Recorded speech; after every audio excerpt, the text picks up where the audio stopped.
Hey, welcome back. In today's video, we're gonna create a website promo using 3D model. And what we're gonna do is we're gonna stick the website screenshot or the screen recording onto the laptop 3D model. So that's what we're gonna do in this tutorial. All right. So without any further ado, let's get inside After Effects and let's get started. Okay, here I am in After Effects. I have all the assets imported inside the project panel.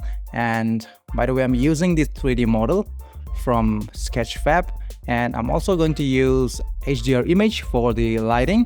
And you can also download the project file from my Patreon, and that's also the way you can support what I do. I would really appreciate that. Okay, so let's create a new composition and let's rename this main comp. Okay, I'm gonna stick with 1920 by 1080. I'm gonna say 60 frames per second because I want a smooth animation. Okay, and we're gonna go inside this render, 3D render. This is really very important because 3D model inside After Effects only works inside advanced 3D. So you're gonna wanna change this to advanced 3D, and I'm gonna hit OK. And you can always go inside the composition settings by Control K, and you can just go and change this. Okay, so let's create a new solid for the background. I'm gonna hit PG for background, hit OK, and I'm going to apply a ramp, so gradient ramp, and let's move this to the wider side. Okay,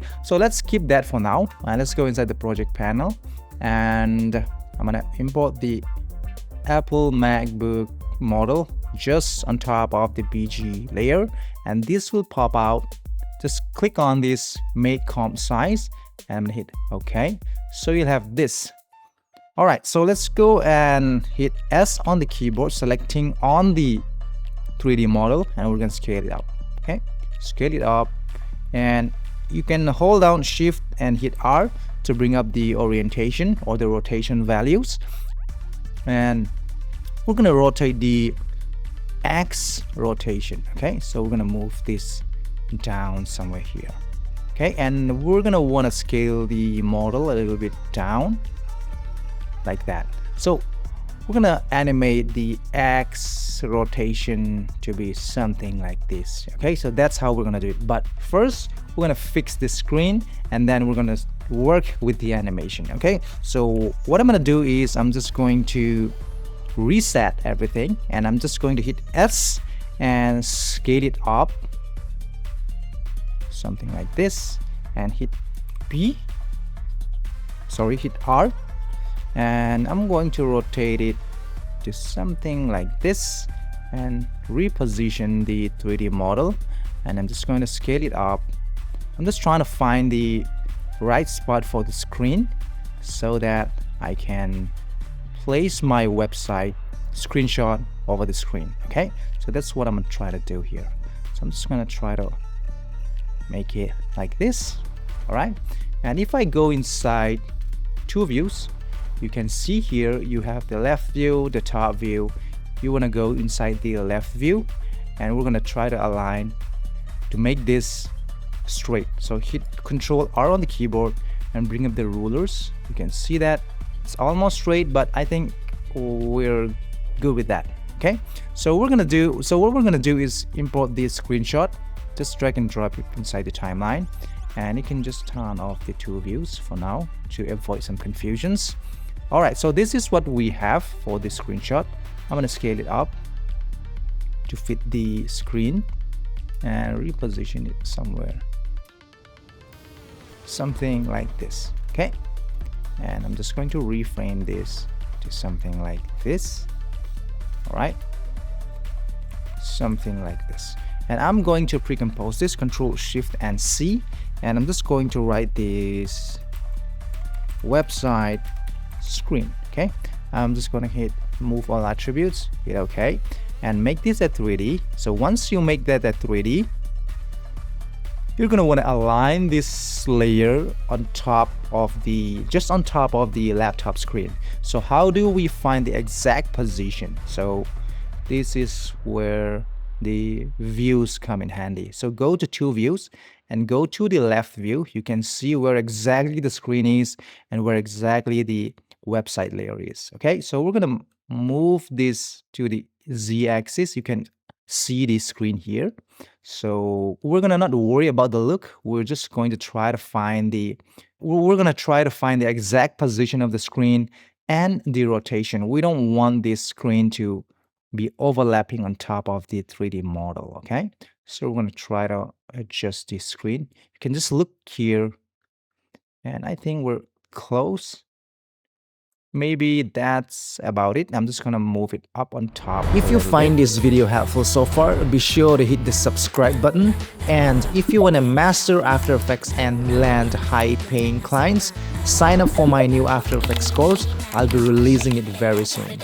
And I can even, scale it. Oops. And I can even hit S on the keyboard, selecting on the website layer. I'm gonna scale it down, just to fit the screen better. And you can always move the screen on the X and Y axis because it's not affecting anything here, right? So we're just dealing with the Z axis here.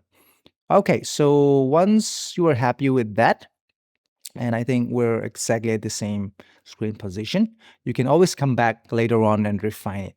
I can just go one view. Okay, so let's turn this off, and selecting on that layer, grab the pen tool and hit the tilde key, and we can just draw a mask around this. Okay, so it's really hard to see it because the background is white. I guess I can just, draw a line and just try to draw a mask around this. Okay. All right, so you can see that it's really very hard to see here. So what I'm going to do is I'm just going to add a light, environment light, cast shadows, hit OK. And I'm just going to drag and drop the HDR image on top of the light and turn this off. And just go inside the environment light, go to light options and collapse this and go to the source and set this to the studio small 4K. Okay, that way it's a little bit easier to see. You can just crank up the brightness if you want to see it better. So this is just to see the edges better. Just click on the website screen, go and select the pen tool, and let's just go and hit the tilde key. And I'm just going to click on this. You can see that I've messed up here. So you can just take your time to draw the lines. So I'm just going to draw the line here. I'm just going to click here and something like that. And I'm just going down here,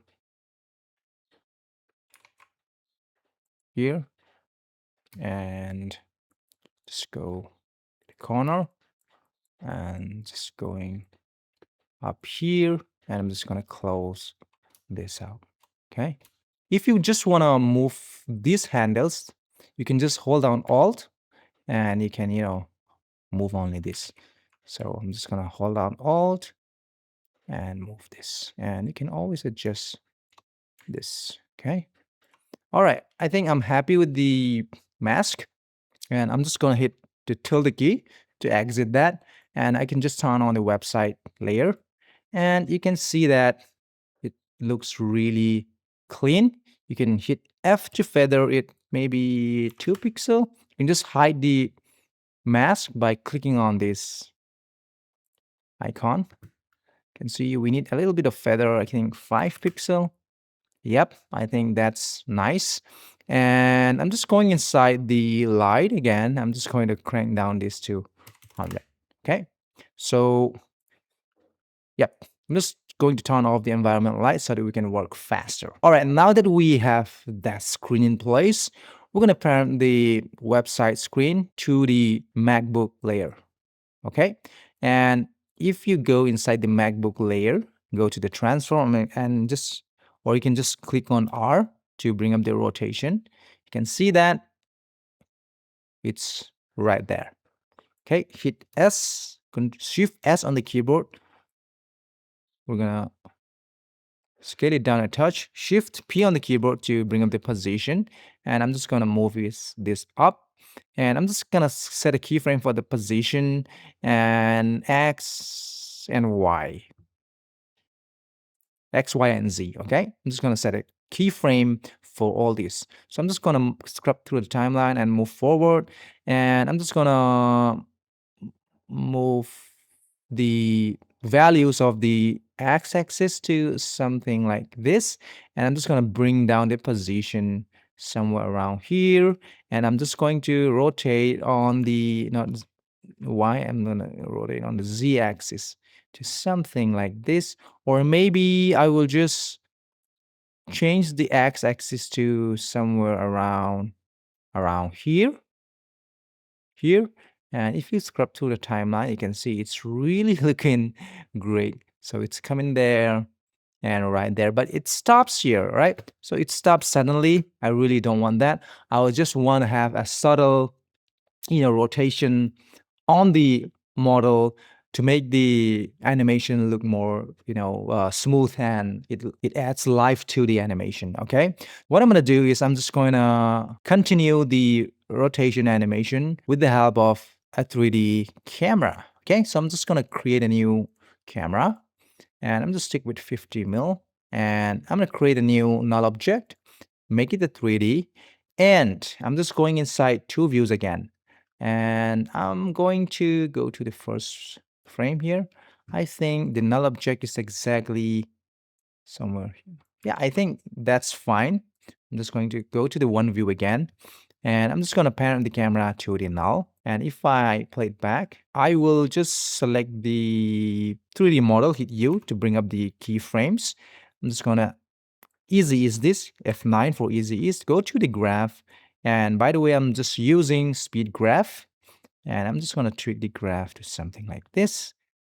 And let's just see what we have. See that? It's really cool.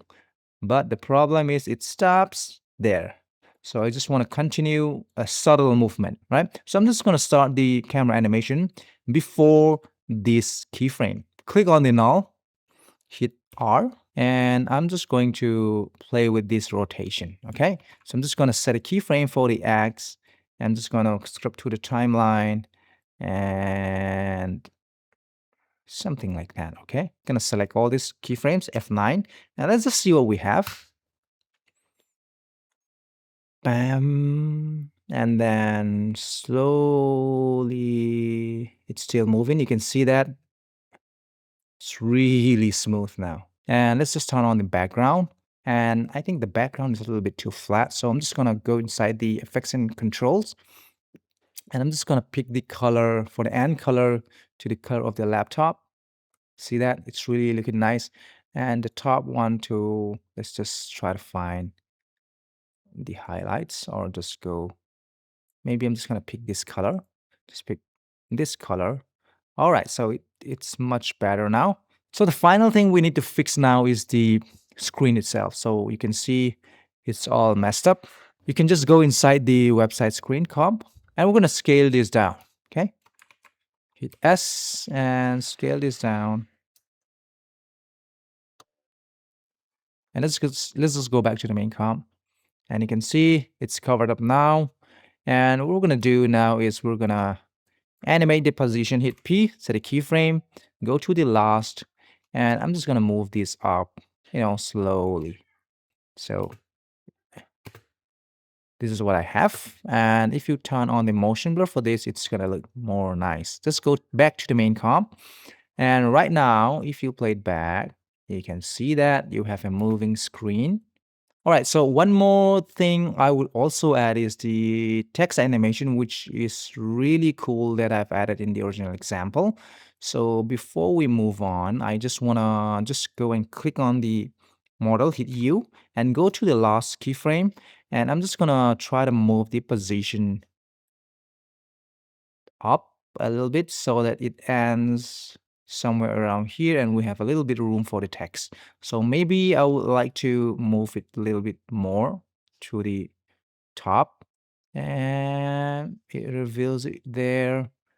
And then, yep, and I'm just going to add a text. So I'm just going to add a text responsive. Okay, so that's the kind of text, and I'm just going to use Montserrat font. Okay, so I'm just going to try to scale it up, and what I'm going to do is I'm just going to add a ramp. And I'm just gonna swap colors. Just pick this point, the starting ramp, and move it down, and the end point, and move it up here. And I'm just gonna pick the color. I think it should be this one, something like this. All right, so what I'm gonna do is I'm just going to animate position, and I'm just gonna push the position to a negative 125 so it moves up. I'm just going to collapse the range selector, go to advanced, go to ramp up, and I'm just going to animate the offset from a negative 100. So I'm just going to try to find the sweet spot. So maybe from here it starts the animation, set a keyframe, and then till here to 100. So I'm just going to move this layer below the 3D model, so it's beneath it. Hit U to bring up the keyframes. That's really nice. And what we are also going to do is we're going to animate the color of the ramp. So I'm just going to set a color, set keyframe for the start color, and go to the last and change this to pure black. Hit U to bring up the keyframes, hit F9 for easy ease. So I just made the animation a little bit faster by bringing the keyframes closer. All right, so I hope you learned something from this. Make sure to go and watch this video next, and I'll see you in the next one.